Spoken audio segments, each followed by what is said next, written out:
알면 알수록 좋다. 놀고 먹으면서도 지적이고 싶은 욕심쟁이 당신을 위한 잡식 팟캐스트 지지익선 지금 시작합니다. 고고싱. 안녕하세요, 여러분. 안녕하세요. 안녕하세요. 잘 지내셨죠? 네. 자기소개부터 할까요? 네. 낙관적 현실주의자 김범래입니다. 정답은 없다. 내가 찾은 답만 있을 뿐 엔서입니다. 지구가 멸망해도 일기를 쓴다 똘기입니다. 이 세상에 속지 말자 내가 짱이다 안내입니다. 저희 지난번에 100회 특집이 나갔어요. 아, 맞아요. 와. 네, 많은 분들이 재밌는 댓글도 많이 달아주시고 많이 후원도 해주시더라고요. 저희가 그렇게 놀기만 하는 방송은 좀 오랜만에 찍었던 것 같은데 많은 분들이 좋아해 주셔서 저희도 너무 좋았습니다. 뭐 얘기할 거 있나요? 후원이랑 댓글 한번 읽어볼까요? 아, 그거 먼저? 네네. 후원 먼저 읽어보겠습니다. 98회 비건과 지구온난화 편에 이장관 부산감독위원님이 500원, 99회 샐러드버거 멜팅팟 편에 허니 마만케이님이 2,000원, 이장관 부산감독위원님이 1,000원, 뉴스브리핑 18회, 19회에 이장관 부산감독위원님이 각각 500원, 1,000원, 그리고 정기후원 에나닝님 모두 감사드립니다. 감사합니다. 감사합니다. 감사합니다. 댓글 갈까요? 오늘 좀 안느님이 좀 디프레스돼 있는 것 같지 않나요? 아니 어디가 고장나 있는 것 같은 느낌. 그래요? 어디 안 좋아요, 오늘? 저 너무 피곤해요. 밤샜어요? 너무 졸려요. 하지만 텐션을 끌어올려서 댓글에 로봇 같은 건데요. 아니, 좀 얘기를 해봐요. 왜 피곤하고 졸린지. 모르겠어요. 아 그냥 그냥? 이유를 알 수 없는. 아, 뭐 이유 이유가 없이? 있는 건 아니고 엄청 피곤해. 더워서 그런가? 갑자기 더워져서 그럴 수도 있어. 네, 이런 거는 모르셔도 돼요. 네. 바로 댓글로 넘어가 볼게요. 댓글 읽으실 분.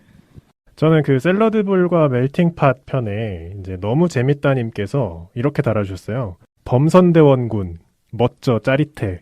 라고 잘하셨는데. 어디 있었어요? 그런 댓글이?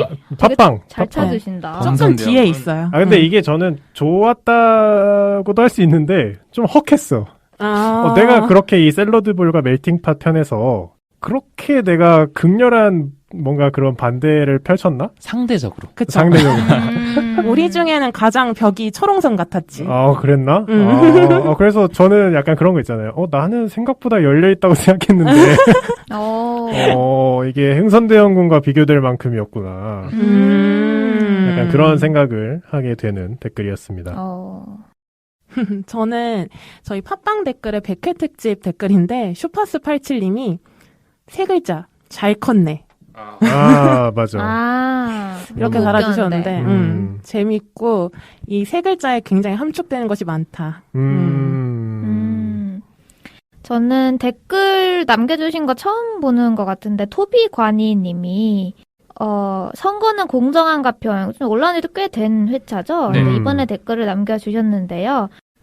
마지막에 이런저런 의견을 남겨주신 다음에 마지막에 독재 안느님 화이팅 응원합니다 라고 말씀해 주셨어요. 뭐라고요? 독재 안느. 독재 않는? 네. 독재. 독재 뭔지 아세요? 모를 수도 있어. 이해를 못 하시는 것 같아요. 대답을 안 하시는데? 나 모르겠는데? 이게 뭐야? 네, 어쨌든 독재 안느님 어쨌든이 아니고 뭐냐고. 독재라는 독재. 단어가 있어요. 근데 이게 어이가 다른 것 같은데? 아닌가? 아니야, 그냥 네, 하이 오타잖아. 안느야. 오타야. 나는 인식 못했어. 이 어이가 뭐가 다른 뜻이 있는 줄 알았어. 그런가? 독재, 아마 선거는 공정한가 편에 제가 좀 그런 말을 했는지 잘 모르겠는데, 되게 응원해주셔서 더 힘내서 독재하도록 하겠습니다. 전개가. 저는 이장관 부사감독위원님, 제가 샐러드볼과 멜팅팟 편에 샐러드 봉이요? 그 편에서 이장관 부산감독위원님의 닉네임이 무슨 의미냐 이렇게 물어봤었는데 많은 분들이 이장관 부산감독위원님을 대신해서 답글을 달아주시기도 했고 또 본인이 등판해서 이분이 그 축구계의 어떤 인물이다 이렇게 설명을 해주셨습니다. 그래서 사실 이거 제가 그냥 검색해봤어도 됐는데 약간 여쭤보고 싶었어요. 직접. 근데 이렇게 직접 댓글을 달아주셔서 저 감사하다는 말씀드립니다. 그래도 청취자분과의 약간 인터랙션 같아서 소통. 되게 저는 보기 좋았던 댓글이었던 것 같아요. 제가 약간 공지를 드릴 게 있어요. 뭐죠? 근황이 아니고. 근황이 아니고 미래의 일인데 제가 조만간 지지익선을 하차하게 된다는 소식을 전달해 드리려고 이렇게 말씀을 꺼냈습니다. 잘 가요. 빠이. 100회 특집 그렇게 그렇게 열심히 해놓고 그렇게 열심히 해놓고 하차를 한다. 사실 패널분들에게는 좀 미리 말씀을 드려서 이미 좀 결제를 받은 사안인데 결제도 받나요? 네. 청취자분들에게도 받고자 이렇게 말씀을 드렸습니다.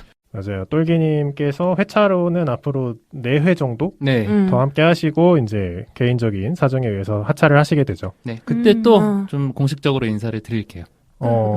청취자분들이 결제를 안 해주시면 남나요? 아니요, 결제를 못 받은 채로 떠나는 거죠. 미완. 그치. 그럼 정확히 언제부터 함께 못 하시는 거죠? 정확히 이제 말씀해주신 대로 앞으로 4회차, 본편에서 4회차 녹음을 같이 하게 될 거예요. 그리고 제 마지막 발제를 끝으로 네. 이제 인사를 드리는 거죠. 마지막 발제가 뭘지 너무 기대하고 돼요. 아주 영혼을 쏟아부어서. 진짜. 그렇습니다. 똘기님을 되게 좋게 봐주신 뭐 그런 성장기 포함해서 되게 재밌다, 웃기다 그런 얘기 많이 있었는데 똘기님의 개인적인 사정으로 하차를 한다는 걸 지금 밝혔잖아요. 근데 네. 이게 앞으로 4회차인데 네. 그럼 3번 더 얘기하는 거예요? 조금 간격을 두고 말씀을 드리고 싶었어요. 급작스러운 느낌을 줄이기 위해서. 맞아요. 그게 예의죠. 그쵸. 다음 회차엔 뭐라고 얘기하는지 또 기대를 매번 이렇게 이별 인사를 준비해 주세요. 저희 또 근황이 있죠. 제가 어제 생일이었어요. 와. 근데 진짜 공교롭게도 제 생일이 항상 녹음일이랑 뭔가 가까웠어요. 작년도 그랬던 것 같고. 작년에는 제가 기억하기로 생일에 녹음했죠? 생일날에 녹음을 생일 했잖아요. 날이었어요? 네. 네네. 아, 그랬구나. 난 기억이 안 나네. 나는 없었는데 왜 기억해? 진짜 이상하다. 그래서 그때 안느님 네. 밥 쏘시고. 어? 아 그래? 너무 크게 놀랐나? 기억도 안 밥을? 나. 샀을 녹음 거예요. 끝나고, 왜냐면 저는 선물 받으면 밥 사요. 저는 선물을 안 했었는데 일단 네. 너 빼고 살 수는 없잖아. 뭐 가라 그래? 닭갈비 맛있게 먹었었죠. 네, 그래서 오늘 이제 앤서님이랑 똘기님이 막 실물 선물 주시고, 네. 범례님은 기프티콘, 커피 5잔인가요? 네. 진짜? 많은 거예요? 보통 한 잔, 2잔 이렇게 주잖아요. 아니야, 네, 내가 준 게 있는데. 그쵸. 내가 카드 충전해서 줬는데, 그죠? 지금 본인 선물 얘기하는 지금 내 얘기를. 준 게 있는데. 그러니까 왠지 그런 사람도 있더라고요. 약간 내가 받은 액수랑 주는 액수를 계산하는 사람들이 있더라고요. 기록을 해서. 근데 저는 청첩장 돌리고 뭐 이렇게 축의금 받았던 거는 네. 다 기록해놓고 그거를 이제 돌려드리려고 하는데 저는 생일 선물은 그런 생각을 잘 안 해봤어요. 그러니까 마음에 드는 거, 가지고 싶은 거, 뭐 나도 그때 가지고 싶었던 걸 이렇게 주고받는 느낌이었지. 내가 얼마를 받았으니 얼마를 줘야겠다 그런 생각은 잘 안 하고 살았는데 그럼 쉽지 않은데? 왠지 안느님은 그걸 바랄 것 같았어. 저요? 기브앤테이크가 있는 사람 같았다. 저는 기브앤테이크 못하는 사람은 곁에 안 둬요. 그래서 제가 사실 안느님한테 얘기해도 되죠? 뭘요? 제가 어떻게 받았었는지. 선물 뭐 받았는지. 금액 까는 거예요? 예. 왜냐면 지금 이 얘기를 하는 이유를 난 너무 정확히 알아요. 아니에요. 나한테 준 것보다 내가 덜 줬거든. 많은 거예요, 그게. 아니, 근데 그런 분들 꽤 있더라고요. 그래서 저는 이제 5만원짜리 스타벅스 쿠폰을 받았어요. 카드라고 해야 되나? 네. 안느님한테. 그래서 5만원 어치를 다시 드리려고 했어요. 그래서 아니에요. 괜찮아요. 들어봐요. 드리려고 했어. 이게 뭐야? 드리려고 내가 이제 카카오톡 선물하기를 딱 켰지. 그럼 요즘 그거 나오는 거 알아요? 주고받은 선물? 그쵸. 몇 개인지? 네. 근데 내가 안느한테 커피를 11번을 보냈더라고. 왜요? 토탈. 내가 깜짝 놀랐어. 받은 선물 1개. 아니, 왜 이렇게 많이 보냈어요? 그러게. 저는 약간 안느님한테 고마운 일이 있을 때마다 이렇게 뭔가 이렇게 그냥 개인적으로 몇 번 보냈어요. 은혜 갚는 까치처럼. 저희 MT 갔을 땐가? 네. 제가 운전했잖아요. 그치. 그때 혼자만 보내신 거예요? 그러게. 말하지. 그런 이유로 내가 뭔가를 했어. 수고를 했어. 그러면 이제 범례가 카톡으로 뭐 수고했다. 그래서 커피를 이렇게 하나씩 줬었죠. 범례님이 그런 거 되게 잘 챙기세요. 저도 첫 발제 끝냈을 때였나? 첫 발제를 마치셨다고. 기프티콘을 보내주셨거든요. 수고했다고. 이 사람 회사 생활 커피 굉장히 요정이네. 잘하겠다. 기억난다. 진짜 똘기님한테 커피 보냈던 기억이 있어. 너무 감사하게 앤서님 받은 적 있어요? 없죠. 저희는 아직 없어요? 카톡 친구도 아니에요. 잠깐만요. 앤서님한테 내가 안 보냈다고요? 새로운 사실인데? 안 보냈다고요? 안 보냈어. 진짜로? 그럴 리가 없는데. 앤서 첫 발제는 왜 안 챙겨줘요? 아닌데 내가 그런 사람이 아닌데.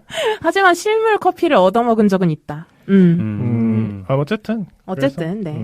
난 에이, 할 만큼 아니에요. 했다. 에이, 저 그런 거 막 적어두고 그러지 않아요. 아, 근데 제가 그런 건 있는 것 같아. 아, 내가 이 사람에게 좀 써야지. 뭔가 이런 거 있지. 그런 건 좀 기억에 남는데, 저도 짜잘한 건 기억이 안 나요. 그래서 저도 근데 받은 만큼 못 줬던 적도 많겠죠. 근데 그런 거 다 카운트하면서 살면은 신경 쓸 게 너무 많을 것 같아. 지금 그 앤서님 네. 카톡 프로필을 열어서 주고받은 선물을 보려고 했거든요. 네. 네. 친구 추가가 안 돼 있네. 그러니까 우리 카톡 친구도 아니에요. 아, 그럼 못 주죠? 추가해야 줄 수 있나? 그런가? 추가하면 되잖아요. 추가해야겠다. 어쨌든 제가 하고 싶은 말은 네, 챙겨주셔서 너무 패널분들에게 고맙다라는 그렇죠. 말을 하고 싶었어요. 그래요. 축하해요. 음. 네. 고마워요. 근데 이렇게 안내가 뭔가 다운돼 있는 회차가 진짜 오랜만이네요. 그러니까 다운돼 있는데 억지로 지금 텐션 끌어올리시는 게 너무 느껴져가지고. 그러니까 요즘 유행어잖아. 억텐. 억텐. 아, 그런 말이 억텐 있어요? 처음 들어. 에? 억텐이란 말 처음 들어요. 억가, 억텐 이런 거 요즘 많이 쓰는데. 아, 그래. 억텐. 억가는 뭐예요? 억지로 까는 거. 억가를 모르세요? 억텐. 억가 알아요? 억가 알죠? 요즘 너무 유명한 어디서 말인데. 나오는 말이야 도대체? 둘이 쓰는 거 아니야? 둘이. 어디서 이런 말을 쓰는데? 안느 들어. 빼고 다 써. 앤서도 모르는 나 몰라. 아, 진짜? 억텐을 더 끌어올려서 오늘 제가 준비한 발제입니다. 오늘 제가 준비한 주제는 바로 암이라는 주제입니다. 네, 제가 앞으로 이제 불로장생 시리즈라고 해서 저희 건강에 대해서 몇 회차 정도 다뤄보려고 해요. 그래서 첫 번째 주제는 암으로 결정을 했습니다. 아무래도 가장 여러분들이 이제 죽음에 가까운 병을 떠올렸을 때 암을 떠올리시지 않을까라는 생각이 들어서 준비를 했고요. 저도 좀 많이 좀 접해보고, 그러니까 제가 걸렸다는 게 아니라 좀 많이 접해보고 좀 공부도 좀 해보고 알아보고 했던 병인 것 같아요. 그래서 본격적으로 시작하기 전에 여러분들 개개인의 이제 암 하면 혹시 떠오르는 것들이 있는지 의견 한번 나눠볼게요. 뭐 저는 한번 얘기한 적이 있죠. 네. 암에 대해서. 떨기님 기억하고 있는 것 같아요. 저도 기억해요. 얼마 안 저도 기억합니다. 됐잖아요. 아, 그래? 너무 얼마 안 돼. 네. 뭐라고 했는데? 다 얘기해봐. 가족력 있다고. 맞아요. 췌장암. 아니야, 위. 응, 위. 진짜? 둘 다요. 아, 그러니까 위췌장. 친할아버지가 위암으로 돌아가셨고, 네. 맞나? 외할아버지가 췌장암으로 돌아가셔서, 이제 제 와이프가 저에게 얘기하기로는, 넌 죽는 이유는 정해져 있다. 아, 맞아. 이 얘기까지. 시기의 문제다. 그래서 이제 뭐 건강한 거 많이 먹어라 뭐 그런 얘기 했었죠. 그래서 저는, 조금 할아버지나 외할아버지가 그 암투병 생활을 하시는 걸, 기억이 날 정도의 어린 시절이었어요. 그래서 저는 그 할아버지의 앙상한 허벅지를 아직도 기억해요. 인간의 허벅지가 저렇게까지 살이 빠질 수 있구나라는 걸 진짜 어렸을 때 봤는데 그런 힘든 투병 생활들을 잘 기억하고 있고 좀 두렵죠. 암에 대해서 좀 두려움이 크게 가지고 있죠. 저는 굉장히 먼 일이라고 생각을 했었는데 최근에 좀 젊은 층인데 저랑 이제 직접적으로 아는 사람은 아니더라도 저랑 굉장히 가까운 친구의 형제라든지 좀 나이가 어리신 분들이 암으로 고통받는 케이스들이 점점 생기더라고요. 없을 줄 알았는데 그래서 최근에는 진짜 이게 왜 걸리는 병이고 왜 이렇게 오랫동안 우리를 괴롭히는지 되게 고민도 많이 되고 걱정도 되고 그런 상황이었어요. 요즘에.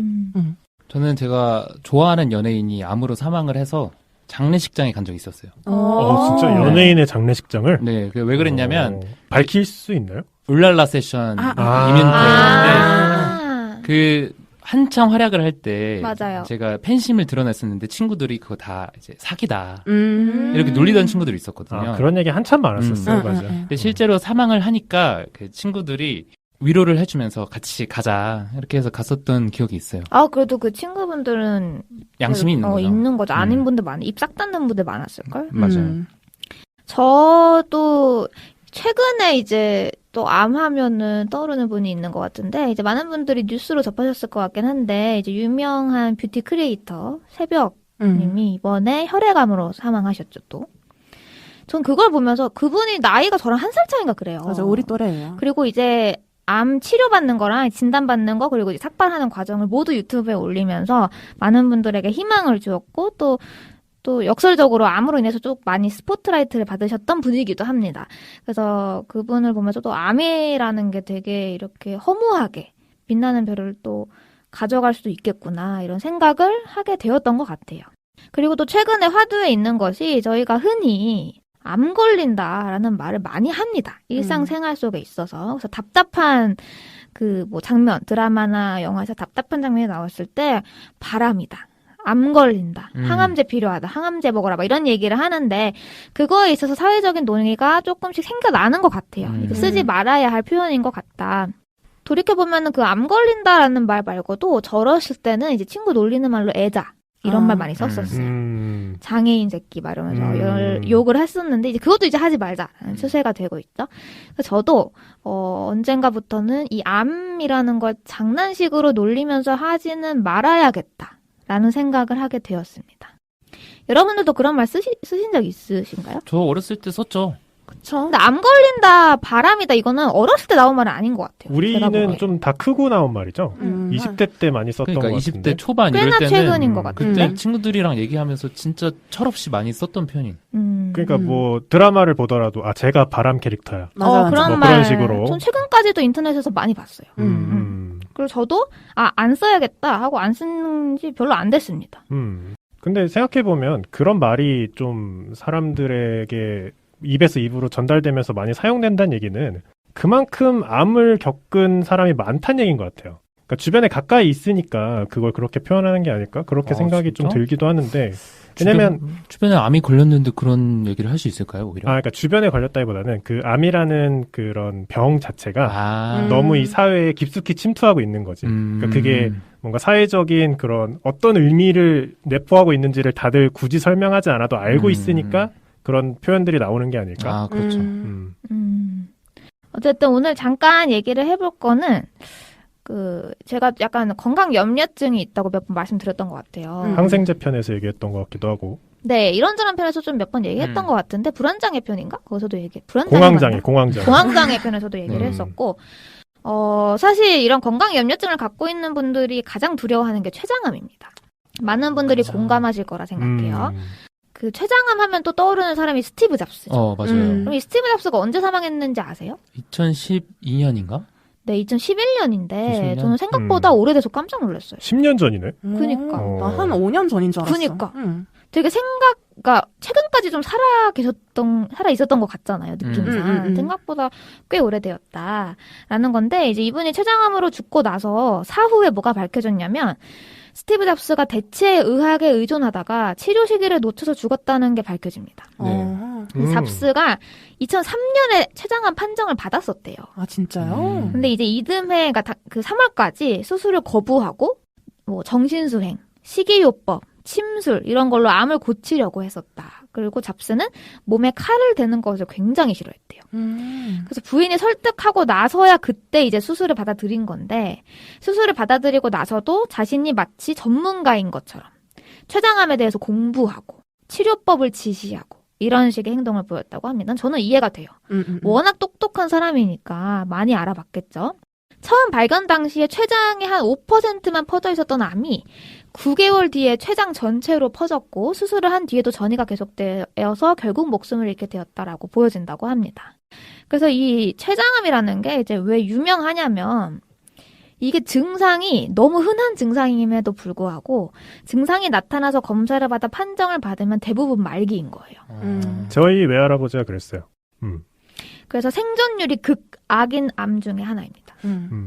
정말 극악 중에 극악. 그 드라마 중에 하얀 거탑의 김명민 씨 캐릭터도 아마 의사인데 췌장암에 걸렸고 그럼에도 불구하고 그러니까 자기가 굉장히 명의인데도 짧은 생을 마감을 했던 그런 내용이었던 것 같아요. 사실 지금 얘기하고 있는 스티브 잡스의 경우에도 진짜 어린 나이에 이렇게 됐어요. 지금 생각해 보면. 그래서 많이 사람들이 얘기를 하는 게 치료만 제대로 받았다면 더 살 수 있지 않았을까라고 보는 게 많다고 합니다. 그리고 잡스가 진짜 지독한 비건이었대요. 아, 진짜요? 채식주의자였대요. 유기농 채소랑 과일을 즐겨 먹었는데 이게 독이 된 거예요. 안 좋았구나. 췌장암 수술 뒤에 그러니까 췌장을 절제하면 단백질 섭취가 굉장히 중요한데 이게 부족했던 거지. 수술 후에 독이 된 거죠. 평소에 채식만 했을지는 정확히 모르겠지만 어쨌든 건강을 회복하는 데 큰 걸림돌이 되었다라고 보여진다고 합니다. 자, 그러면 이 암이라는 게 왜 이렇게 사람들에게 유명한지 좀 생각을 해보면 전체 사망자의 27.5%가 암으로 사망합니다. 우리나라에서. 그리고 암 사망률이 인구 10만 명당 158.2명으로 이게 매해 증가하고 있고요. 그리고 통계청이 2019년 사망 원인 통계를 발표를 했는데 국내 3대 사망 원인이 있습니다. 이 중에 당연히 암이 있겠죠. 네. 나머지 두 개는 뭘까요? 자살? 자살은 아니에요. 없어요? 3위 안에 안 들어가요. 뇌출혈? 아닙니다. 뭐 전혀 모르겠네. 교통사고? 고혈압? 병이에요, 병. 병? 고혈압 아니에요. 심장마비? 심장 질환. 심장 질환. 그 중에 이제 심장마비가 포함이 되겠죠? 또 하나. 이거 좀 의외예요. 이렇게 많이 이걸로 죽는다고? 라는 생각이 좀 아. 듭니다. 에이즈인가요, 혹시? 아니에요. 독감? 아니에요. 아니야? 좀 비슷해. 이거랑 차라리 좀 비슷한 거. 폐렴? 폐렴이 3위예요. 진짜? 2019년 기준. 생각보다 많죠. 그러게요. 치료하기가 쉽지가 않구나. 그래서 아까 자살 얘기하셨는데 자살은 인구 10만 명당 26.9명. 그러니까 아까 암이 몇 명이었냐면 한 158명 정도 되었는데 그거 한 몇 분의 몇인지 좀 계산이 되죠. 네. 그리고 암 사망률이 이제 계속 늘고 있는데 암 중에서 뭐가 가장 많을까요? 이거는 왠지 알 것 같아요. 그니까요. 말해보세요. 제가 맞춰볼까요? 한 글자씩 얘기해볼까요? 자꾸 하나씩 얘기해 빨라. 위암. 땡. 폐암. 폐암이에요. 그래? 네. 폐암이 36.2명. 그리고 대장암이 그 뒤고 17.5명. 그 다음이 위암이에요. 14.9명. 그리고 췌장암 12.5명. 췌장암이 진짜 순위가 높아요. 생각보다 많이 걸리네요. 근데 췌장암은 계속 늘어왔어요. 그 걸리는 사람이. 그러니까 대장암, 간암, 자궁경부암 이런 거는 감소 추세인데 유방암, 전립선암, 췌장암이 증가 추세에 있다라고 합니다. 그래서 생각보다 그 췌장암이 순위가 높다라는 거. 자, 이건 우리나라 얘기였고요. 전 세계 사망 요인으로 가봅시다. 세계보건기구가 발표한 것 중에 2019년 1위가 뭘까요? 다시 한번 위암. 그러니까 암도 다 포함시켜야 되는 거예요. 그러니까 암이다 1위가. 암이다. 아니에요. 아니에요? 아니에요. 독감. 말라리아. 아니에요. 에이즈. 아니에요. 폐렴? 심혈관 질환입니다. 이게 1위예요. 2위가 뭘까? 결핵. 아니에요. 별거 다 나오네. 지금. 난 전혀 모르겠다. 아니에요. 자살. 아니에요. 그렇게 높지 않아요. 자살 이런 거는. 뇌졸중 2위. 3위가 만성 폐쇄성 폐질환이라고 나와 있는데, 그러니까 폐에 관련된 질환으로 보입니다. 뭐 기타 등등으로 쭉쭉 넘어가고요. 7위에 이제 알츠하이머가 있어요. 생각보다 높죠. 네. 이렇게 넘어갑니다. 암은 안 나온 거 아니에요? 6위에 호흡기암, 폐암이 있어요. 그럼 우리나라 사람들이 암으로 꽤 많이 그러니까 죽는 거네요? 세계 평균에 비해서? 그렇게 볼 수도 있겠지만 사실 평균 값은 정확히 몰라요. 그러니까 이게 전 세계를 다 합해버린 거니까 그렇다고 볼 수 있겠죠. 뭐 어쨌든 이렇게 많은 사람들이 다양한 질병으로 죽어가고 있다. 요 정도만 알아주시면 좋을 것 같아요. 그래서 잠깐 제가 이 암에 대해서 공부하게 된 계기인 췌장암에 대해서 좀 간단하게 먼저 설명을 해드리고 전반적인 암에 대해서 오늘 좀 얘기를 나눠볼게요. 이 췌장이 이제 췌장을 이자라고도 하는데요. 이 췌장 혹은 이자에 생긴 암을 췌장암이라고 합니다. 여러분 교모세포종이라는 암 아세요? 아니요. 처음 들어봤어요. 이 말을 들어보신 분들은 뭘 찾아보신 걸 거냐면 최악의 암. 그러니까 생존율 극악의 암 하면은 떠오르는 게 교모세포종이라는 암이고요. 그리고 함께 포함되는 게 이 췌장암입니다.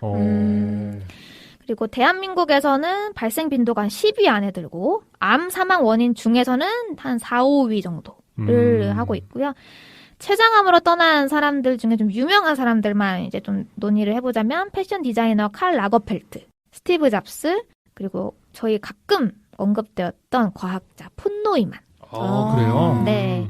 그리고 우리나라에서는 배우 김영애 씨, 네. 어머니 역할 많이 하시는 분이죠. 그리고 2002년 월드컵 국가대표 출신 유상철 감독은 현재 투병 중입니다. 이게 문제가 뭐냐면 췌장암의 발병 원인이 뭘까요? 왜 췌장암에 걸리는 걸까요? 원인은 전혀 모르겠네. 이게 참 췌장암이 좀 그런 것 같아요. 이게 원인이 명확하지가 않아요. 그러니까. 지금 명확하지 않은 걸 맞추라고 한 거였어요? 그러니까 뭐 왜냐면 위 같은 거는 뭐 식습관, 그쵸. 뭐 이런 게 있잖아요. 대장암도 마찬가지고. 근데 발병 원인이 명확하지 않다라는 건 저희가 뭐 어떻게 그 대비를 해야 되는가 이런 게 좀 막막해지는 부분인 거죠. 저도 그 외할아버지가 췌장암에 걸리셨다는 걸 알았을 때, 네네. 이제 가족들한테는 사망하실 거다라고 좀 미리 알려줘요. 네. 근데 그 이후로 제가 어릴 시절이지만 기억하는 건 췌장은 초기에 발견하기가 진짜 어렵다. 그러니까. 초기에 췌장을 발견하기가 어려운데 발견하기 어려운 이유가 그 내시경을 위로 한 번 아래로 한 번 하잖아요. 네. 위로 해도 중간이고 아래로 해도 중간이래. 아. 그러니까 약간 보기가 쉽지 않은 거예요. 그 췌장을 뭐 관찰하는 게 뭐 그런 얘기를 얼핏 들었는데 그래서 췌장암이 사망 이유가 높은 이유가 초기에 발견하기가 어려워서라고 저는 알고 있는데 그게 좀 일리 있는 말인가요? 아니 근데 우선 내시경으로 췌장을 볼 수 없어요. 그래? 진짜요? 아예 볼 수가 없구나. 내시경은 위를 식도 위 이렇게 위는 이제 식도 위까지 가는 거고 아래선 대장을 보는 거죠. 췌장은 아예 다른 기관이에요. 그러니까 그 사이에 뭔가 있지 않나? 뭐 어떻게 봐요? 이거 CT나 MRI 이거 엑스레이로도 잘 안 보인대요. 뭐 이렇게 증상이 없는데도 췌장을 CT로 찍어야 알 수 있는 거구나. 네네 맞아요. 그래서 이제 운 좋게 초기에 발견되는 분들은 그냥 건강 검진하다가 이렇게 발견되는 경우라고 합니다. 뭐 어쨌든 이제 알려진 요인은 뭐 유전적인 거, 뭐 비만, 스트레스, 담배, 음주 뭐 이런 게 복합적으로 작용하지 않겠냐 뭐 이렇게 많이 보고 있다고 합니다. 그리고 췌장이 어디 있는지 아세요? 지금 잠깐 위치 얘기를 법례님이 해주셨는데 대충 예를 들면 뭐 심장은 명치 쪽에 있고 생각보다 왼쪽에 없다고 해요. 명치 쪽에 있고 뭐 위는 어디 있는지 다들 아실 거고 대장도 어디 있는지 아실 거고 췌장은 어디쯤 있을까요? 몸 기준으로 중간쯤? 중간? 제가 알기로 위, 명치? 배꼽 조금 위쪽 아닌가? 배꼽 조금 위? 그렇게 볼 수 있겠죠. 음. 정확히는 이게 좀 등 쪽에 있다예요. 뒤쪽에. 네, 있군요. 그래서 그 췌장암 증상 찾아보신 분들이 뭘 읽게 되실 거냐면 등이 아프다. 그래서 이렇게 바로 누우면 등이 아파서 옆으로 눕게 된다. 뭐 이런 증상이 있다라고 합니다. 그래서 이게 차라리 뭐 좀 명치 쪽에 있어서 만지면은 뭐가 만져진다 이런 게 있으면 다행인데 등 쪽에 있어서 뭐 덩어리가 만져지기도 힘들고 조기 발견도 어렵고 이제 아마 법례님이 이런 위치 때문에 조기 발견이 어렵다라고 한 부분이 이제 이런 부분이겠죠. 근데 어쨌든 증상이 있다. 통증이 심하다. 그럼 이미 늦었을 가능성이 굉장히 높대요. 췌장이라는 게.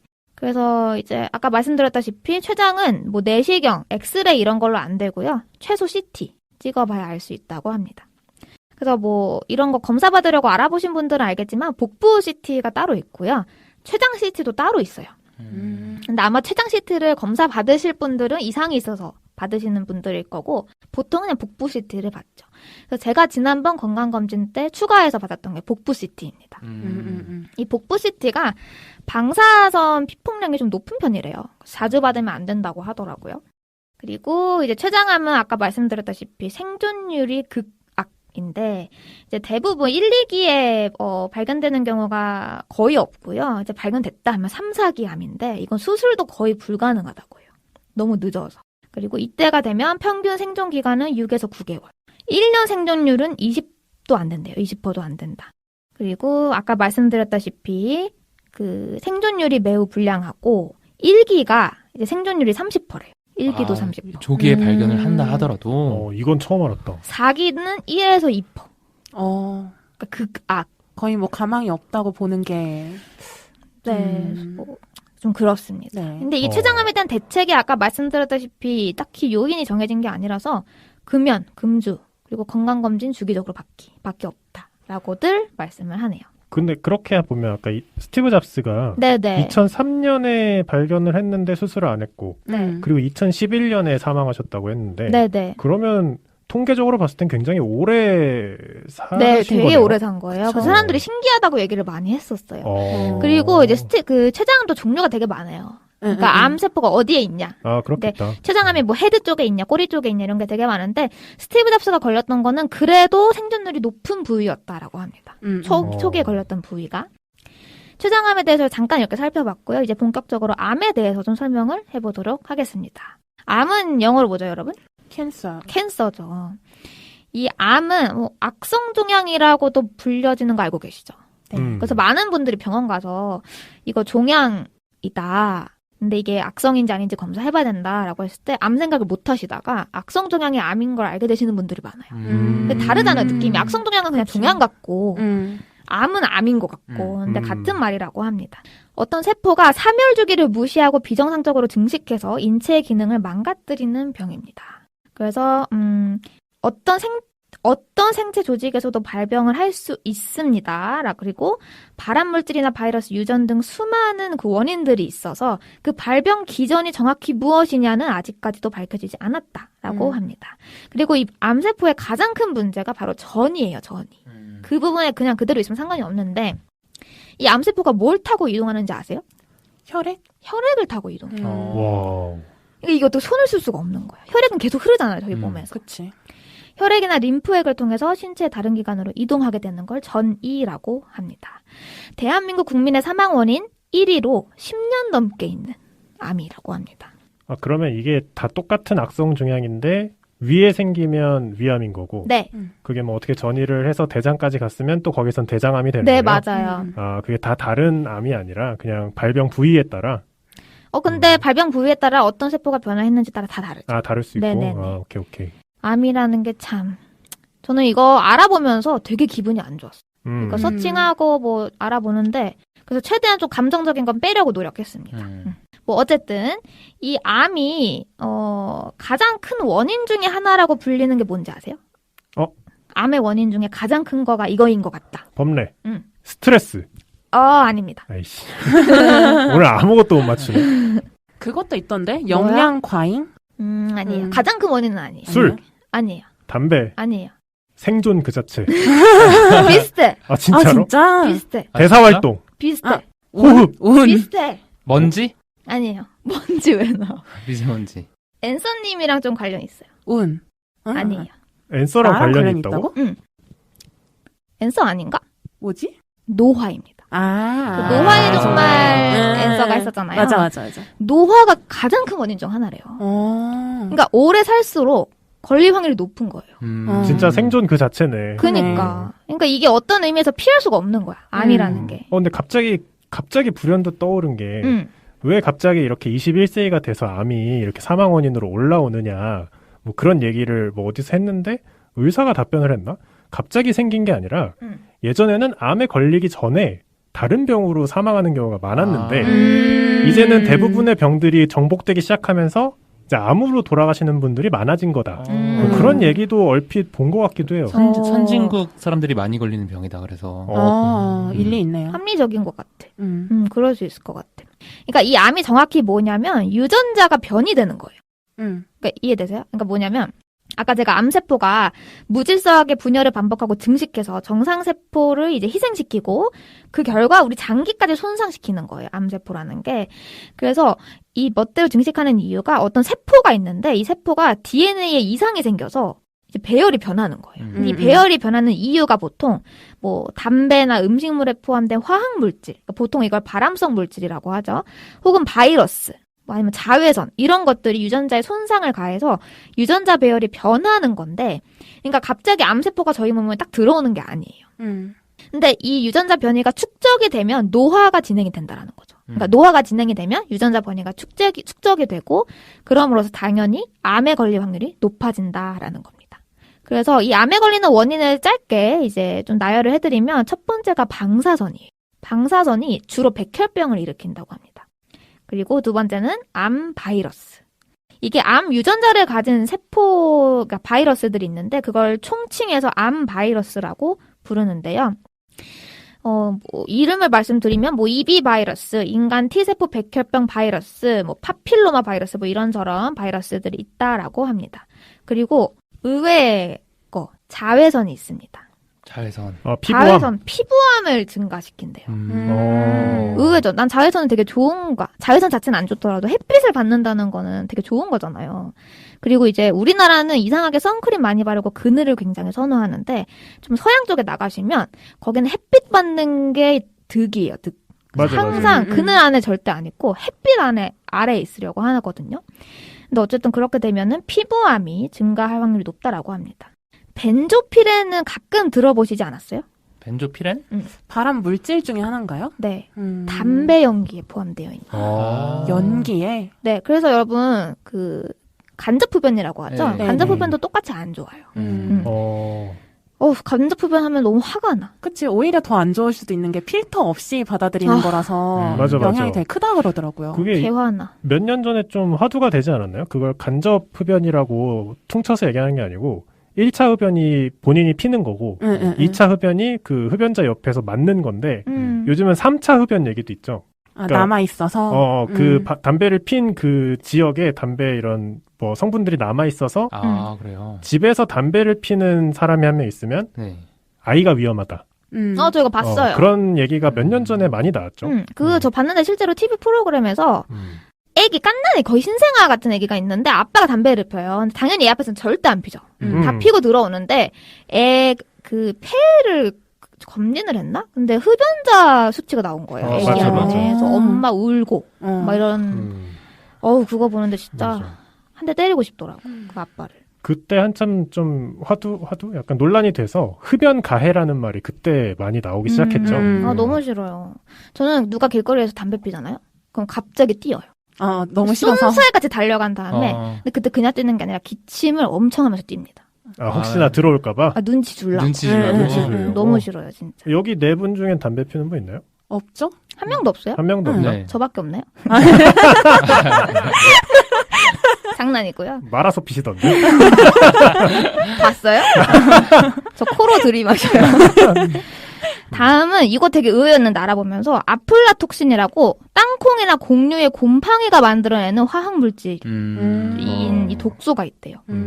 뭐 이런 것들이 원인이 된다라고 합니다. 2017년에 미국의 사이언스지에서 흥미로운 연구를 발표했는데요. 여러분 저희가 그 얘기 많이 하잖아요. 암도 유전이다. 네. 근데 그러니까 부모로부터 물려받은 변이가 퍼센티지가 5%밖에 안 된대요. 아, 진짜? 네네네. 유전력이 그만큼 적다고요? 네, 맞아요. 보통 진짜? 담배나 자외선 등의 환경 요인에 대한 변이가 29%. 그리고 암을 일으키는 DNA 변이가 66% 정도라고 합니다. 그 암을 일으키는 DNA 변이라는 게 가족력이 아닌가 보네? 따로 있어요. 부모로부터 물려받은 변이 있잖아요. 그러니까 부모님이 DNA 변이가 있었어. 그걸 내가 그대로 물려받은 거야. 이게 5% 정도라고 합니다. 진짜? 생각보다 되게 적다고 해요. 저는 가족력이 진짜 세다고 알고 있어서. 저도 그렇게 알고 있었어요. 사실, 근데 그래서 이 연구 발표를 얘기할 때 흥미로운 연구 결과라고 얘기를 하는 거예요. 왜냐면 사람들이 이제 가족력을 굉장히 세다라고 생각을 했었잖아요. 근데 2017년 발표면 그렇게 오래된 것도 아니죠. 그쵸. 미국의 사이언스지에서 발표를 했다라고 합니다.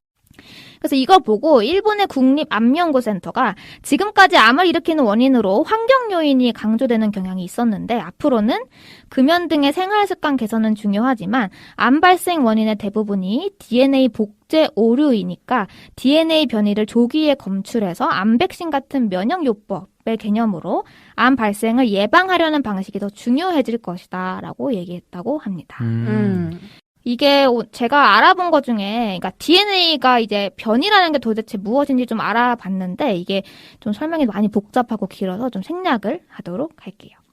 여러분, 암 조기 진단이 되게 중요하겠죠, 얘기를 들어보니까. 암은 그렇죠. 사실은 노화가 가장 큰 원인이기 때문에 안 걸릴 거야, 이런 건 없어요. 걸릴 수 있어요, 여러분들도. 그럼 가장 중요한 건 조기 진단일 건데, 여러분들이 무슨 검사를 받아야 할까요? 오늘 다 나왔죠, 얘기가? 무슨 검사를 받아야 조기 진단을 할 수 있어요? 우선 CT 한번 나왔고. CT 받아야 CT, 되고. 그쵸? 피검사. 피검사도 있을 수 있겠지만, 우선 가장 기본은 X선이에요. 엑스레이. 엑스레이. 근데 엑스레이에 찍었는데 뭔가 있는 것 같아. 네. 그럼 이제 내시경, CT, MRI로 넘어가는 거예요. 피검사는 이제 기본 진단에는 포함되어 있지 않는 것 같습니다.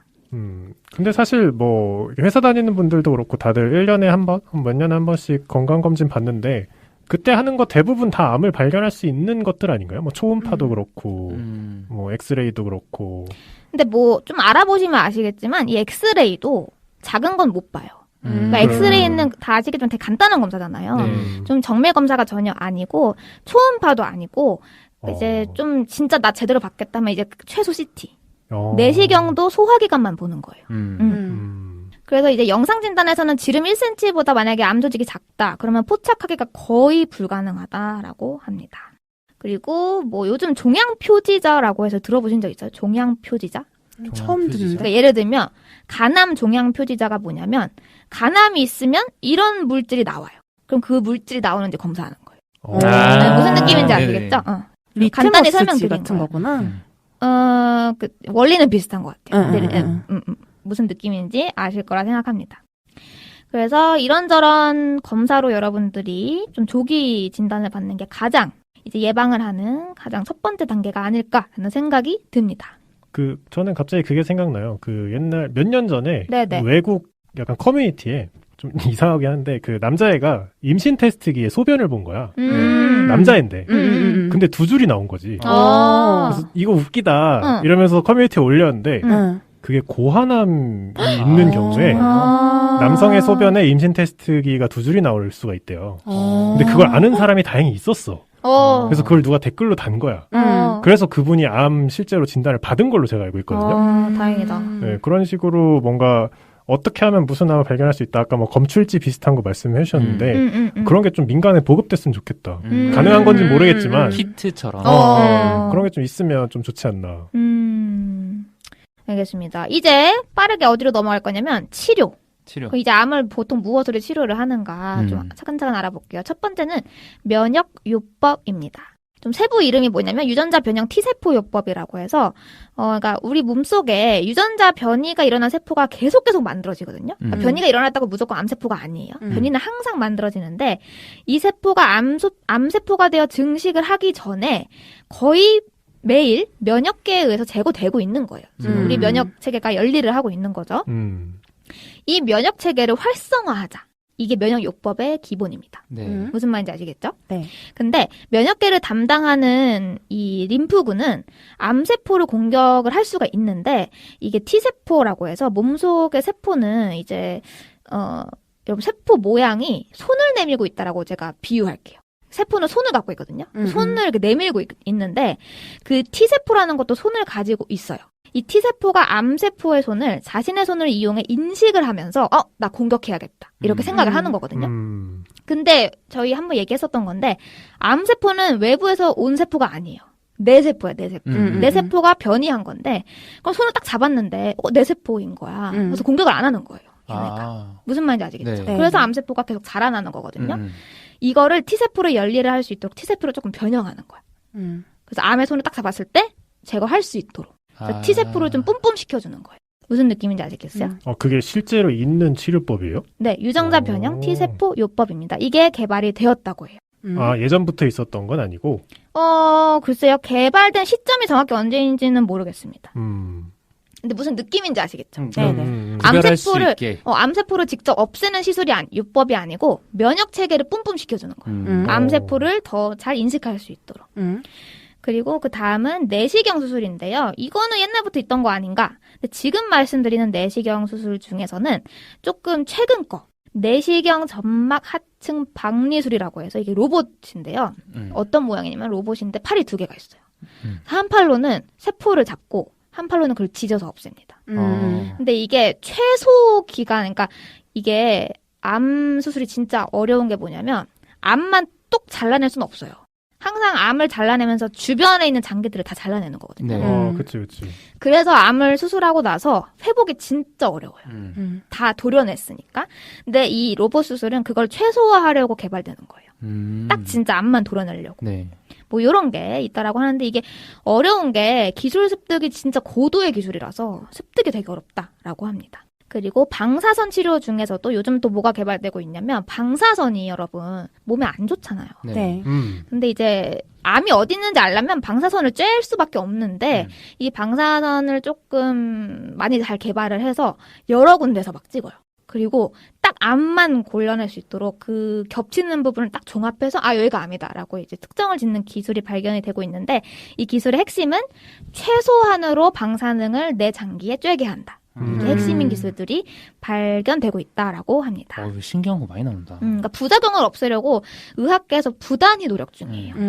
그리고 요즘에 큰 트렌드 중 하나가 바로 정밀 의료입니다. 이게 뭐냐면 대충 얘기를 하면 인간의 게놈 그 지도 같은 거, 그 게놈 정보를 다 흡수를 해서 사람마다 다른 약을 주려고 하는 거예요. 그러니까 옛날에는 뭐가 있었냐면 폐암이면 폐암약, 대장암이면 대장암약 이렇게 줬었는데 사람마다 발병 부위도 다르고 원인도 다 달라서 어떤 사람한테는 약이 잘 듣는데 어떤 사람한테는 부작용이 너무 심한 거예요. 그러니까 그걸 최소화하려고 이 사람의 게놈 정보를 다 파악을 하는데 이게 한 100만 원 정도면 요즘 해독할 수 있대요.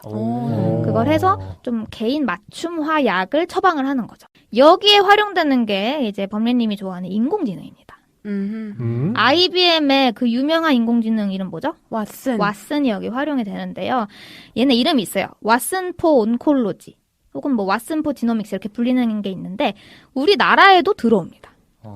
왓슨포 온콜로지가 우리나라에 16년에 들어왔어요. 가천대학교죠? 가천 길병원에. 네, 가천 어떻게 이렇게 길병원. 알아요? 그래서 어떻게 하셨어요? 어떻게 알았어요? 관심이 많아가지고. 2010년에 들어왔고 그래서 이제 이 왓슨 회사 그 IBM 회사랑 이 길병원 높은 분이랑 악수하는 사진이 이제 걸려 있습니다. 이 왓슨이 이제 논문이랑 뭐 특허 정보를 진짜 뭐 2천만 건, 막 1500만 건 막 이런 것들 다 습득을 하고 있잖아요. 그래서 유전자 변이를 사람마다 다 알아낸 다음에 개개인에게 맞는 최적의 치료법을 제시하는 거예요. 이 인공지능이. 그래서 실제로 16년에 의사는 진단을 못했는데 이 왓슨이 급성 백혈병에 걸렸다라고 진단한 사례도 있다라고 합니다. 그래서 뭐 지금까지는 굉장히 성과가 좋다라고 보여져요. 실제로 우리나라에서도 무슨 지금 논의가 있냐면 이게 기사 제목이 이거예요. 왓슨이 드러낸 한국 의료의 한계. 최신 치료 혜택 못 받는 환자들. 뭐 이런 기사 제목이 있는데 내용이 뭐냐면 어떤 분이 급성 골수성 백혈병에 걸립니다. 그래서 막 치료를 했는데 차도가 없는 거예요. 그래서 의사가 표준 요법은 효과가 없는 것 같다. 다른 치료법을 좀 찾아보자. 이렇게 해서 왓슨포 지노믹스가 그 결과를 분석을 해줍니다.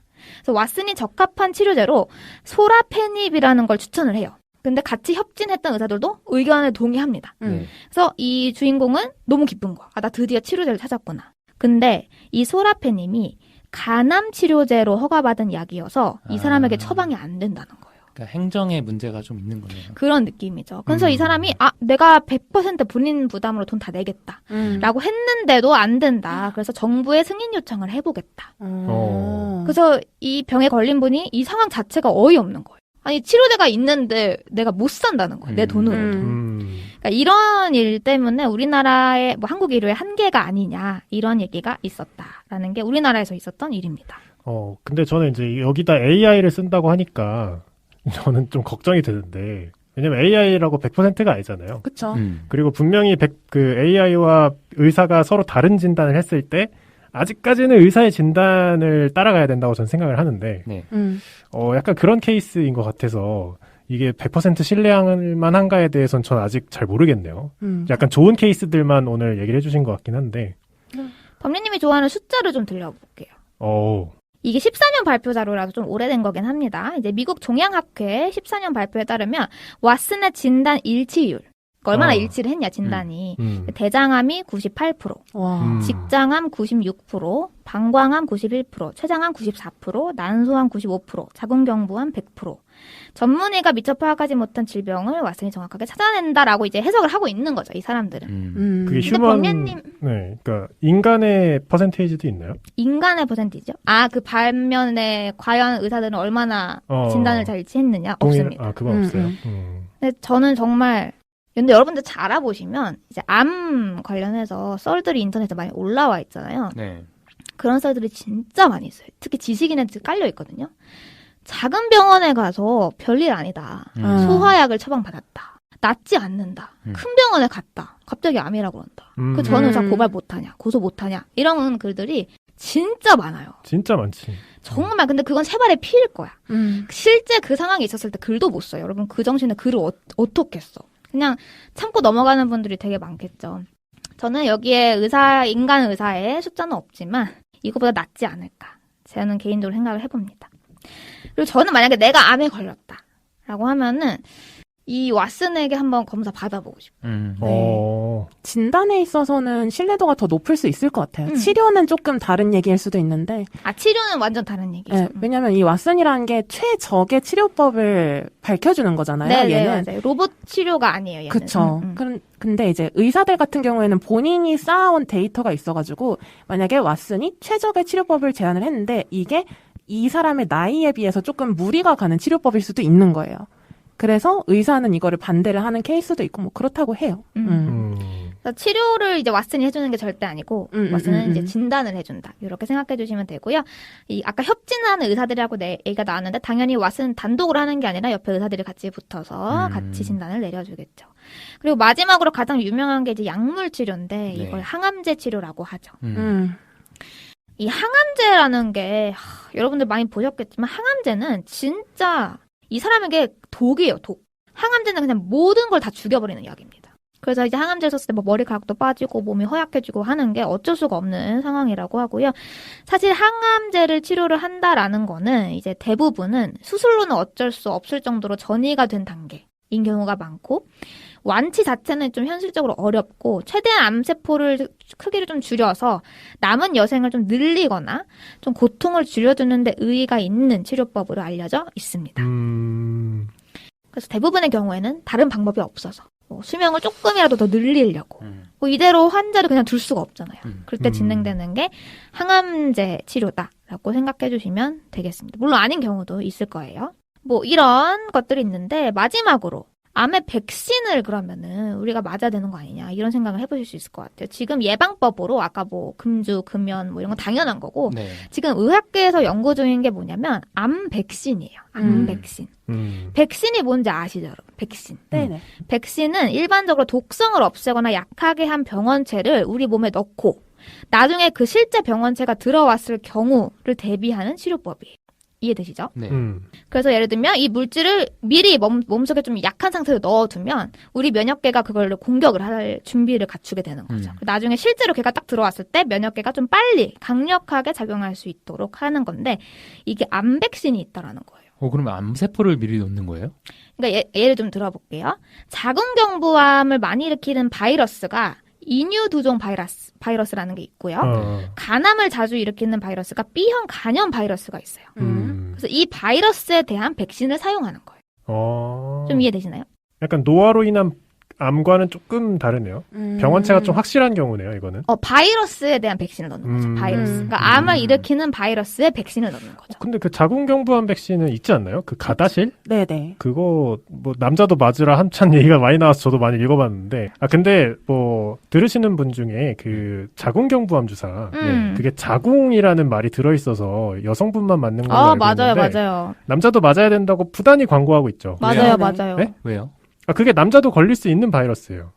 네. 그리고 남자가 매개체가 되는 바이러스라고 보는 게 조금 더 정확할 수도 있을 것 같아요. 남자가 옮길 수도 있으니까. 그러니까 남자 몸에도 바이러스가 있는 거죠. 그쵸. 그러니까 그 바이러스가 여성 몸에만 가는 바이러스가 아니고 남녀에게 다 있는 바이러스인데 걸리는 건 여성이 걸리는 거고. 그쵸. 그래서 둘 다 맞아야 된다. 왜냐면 혼자 사는 게 아니니까, 여자가. 그러네요. 근데 남자도 실제로 발병하는 케이스가 있어요. 점막에는 어디든 발병할 수 있기 때문에. 그럴 수 있겠다. 저도 알아봤는데 전 좀 늦었더라고요. 그러니까 20대 초반에 맞는 게 가장 백신 효과가 좋대요. 여자도 그렇던데? 여자는 남자도 그래요? 제가 알기로는 여자는 지금 의무접종 대상인 걸로 알고 있고. 네. 아닌데? 아니에요. 아니에요? 네. 그 돈 제가 알기로는 보험이 되는 걸로 엄청 알고 비싸요. 있는데. 보험 돼도 비싸요. 이게 남자는 맞으려면 지금 거의 수십만 원 내야. 저희도요. 그래요? 저희 뭐 공짜인 줄 알았어요. 아니 와이프가 맞았다 그랬는데 되게 싸게 학생 때. 3번인가 2번에 걸쳐서 맞고요. 한 번 맞을 때마다 아마 대학교에서 하셨으면 좀 싸게 하셨을 거예요. 대학교에 맞으면 한 번당 10만 원 정도 내고 맞아요. 그냥 병원 가면 한 20만 원인가 냅니다. 저 처음 한 사실이에요, 저는. 그래서 맞으라고 하는데, 그래서 그 지지익선 듣는 분들 중에 좀 젊은 분들이 있더라고요. 네. 듣는 분들 중에 이걸 듣고 맞으시는 걸 전 추천드립니다. 전 늦었어요. 이미 맞아도 백신 효과가 거의 없대요. 너무 늦어서. 그래서 20대 초반인 분들이라면 꼭 맞기를 권장드립니다. 그러니까 실제로 남성분들에게도 이제 발병이 될 수 있다라는 거죠.